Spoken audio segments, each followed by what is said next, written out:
திமுக கூட்டணியில் ஓட்டை விழுந்து விட்டதாக அதிமுக முன்னாள் அமைச்சர் வைகை செல்வன் தெரிவித்தார். காஞ்சிபுரம் மாநகராட்சி நிர்வாக சீர்கேட்டை கண்டித்து மாவட்ட ஆட்சியர் அலுவலகம் முன்பு அதிமுக சார்பில் ஆர்ப்பாட்டம் நடைபெற்றது.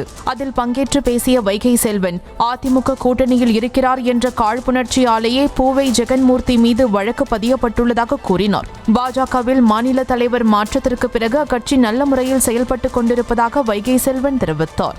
ஆளுங்கட்சியாக இருக்கிற திமுக கூட்டணியில் ஓட்டை விழுந்து விட்டது என்பதைத்தான் இப்போதுக்கு என்னால் சொல்ல முடியும். பாஜகவுடைய செயல்பாடு குறித்து நாம் கருத்து சொல்ல இயலாது. நல்ல முறையில் செயல்பட்டுக் கொண்டிருக்கிறார்கள். எங்கள் கூட்டணியில் இருக்கிறார்கள். அண்ணா திராவிட முன்னேற்ற கழகத்தினுடைய கூட்டணி இன்னும் நாளுக்கு நாள் வலுப்பெறும், பலம் பெறும். பல பேர் வருவார்கள். இது குறித்தெல்லாம் விரிவாக, விரைவாக நம்முடைய கழக பொதுச் செயலாளர் உங்களிடத்திலே கருத்து சொல்லுவார்.